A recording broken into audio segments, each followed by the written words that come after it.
Indian হাতা and খুন্তি চ্যানেলে আপনাদের সবাইকে ওয়েলকাম। আজকে আমি কাতলা মাছের পাতলা টেলটেলে ঝোল নিয়ে এসেছি। রান্নাটা একদম বাচ্চা থেকে বয়স্ক পর্যন্ত খেতে পারবে।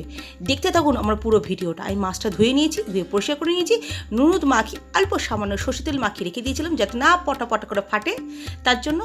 এবার ফ্রাই প্যানে সর্ষে তেল দিয়ে দিয়েছি, মাছগুলো দিয়ে আস্তে আস্তে উল্টে পাল্টে ভাজছি মিডিয়াম হিটে রেখে।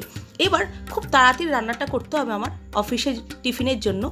এবার সেই জন্য আমি সাইডে কিন্তু মাছগুলো সাইড করে আমি কিন্তু আলু দিয়ে দিলাম। আলু দিয়ে এটাকে সাইডে আলুটাও ভাজা হচ্ছে, উলটো পাল্টো করে দিচ্ছি, এদিকে মাছটাও ভাজা হচ্ছে। আমার একসাথে দেখেছেন দুটো হয়ে যাচ্ছে। আপনাদের হাতে যদি কখনো সময় না থাকে, কখনো কোথাও যাবেন বা অফিসের জন্য রান্না করছেন বা কখনো কোনো কারণে খুব বিজি, তখন তাড়াতাড়ি কিন্তু রান্না করতে তার মাঝখানে ঠিক আমার মতো করে ফেলবেন, দেখবেন চটজলদি রান্নাটা হচ্ছে। রান্নাটা কিন্তু হেভি টেস্টি হয়েছে, হেভি বলার বাইরে এত সুন্দর। আমার কিন্তু এক পাকা মাছ ভাজা হয়ে গেল, দেখতে পাচ্ছেন তো, সে গোল্ডেন কালার এসে গেছে। যেই আমি টুকটুক করে মাছগুলো সব তুলে নিচ্ছি, দেখুন সাইড করে আলুটা সাইড করে দিলাম, আবার এই পাশে মাছগুলো তোলার জন্য মাছগুলো তুলে নিচ্ছি।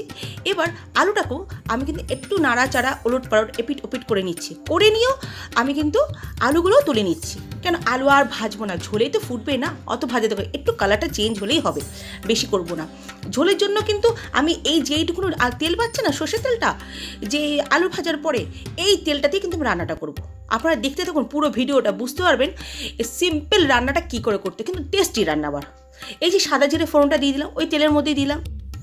এবার জিরেটাকে একটু নাড়াচাড়া করে নিচ্ছি, করে আমি কিন্তু ফোড়নের জন্য কাঁচা লঙ্কা দিচ্ছি। আপনারা যদি মনে করেন শুকনো লঙ্কা দিতে পারেন, কিন্তু আমি এটা সিম্পল রান্না করছি, একদম বাচ্চা থেকে বয়স্ক খাবে বলে, তার জন্যই কিন্তু আমি কাঁচা লঙ্কা দিয়ে রান্নাটা করছিলাম।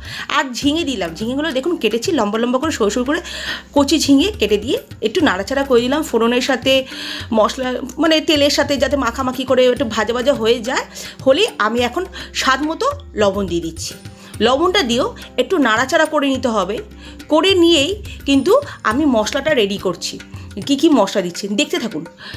মশলার মধ্যে বেশি মশলা নেই, সামান্য হলুদ আর কাশ্মীর লঙ্কা গুঁড়ো আর জিরের গুঁড়ো। আপনারা যদি মনে করেন কাশ্মীর লঙ্কা গুঁড়ো নাও দিতে পারেন, হলুদ আর জিরের গুঁড়ো দিয়ে করতে পারেন, তাতেও কিন্তু টেস্টি হবে। রান্নাটা টেস্টে কিন্তু কোনো কম হবে না। দেখুন আমি মশলাটা মাখিয়ে নিয়েছি, ঝিঙের সাথে মাখামাখি করে নিয়েছি।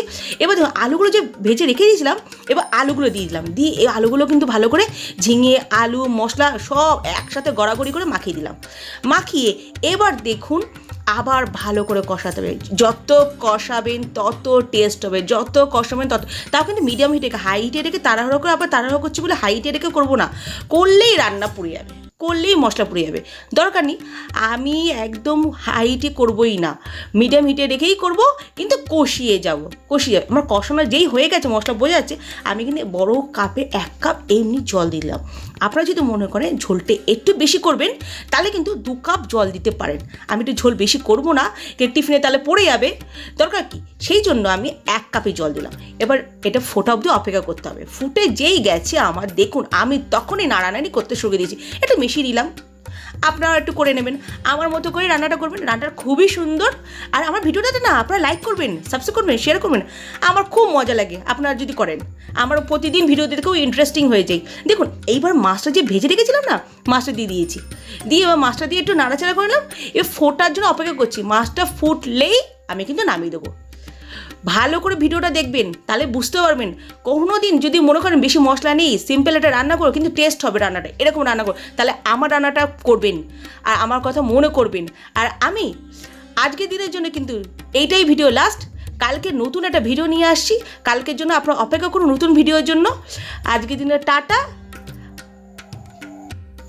আবার দেখা হচ্ছে কালকে। লাইক সাবস্ক্রাইব শেয়ার করে দাও টুকুস করে।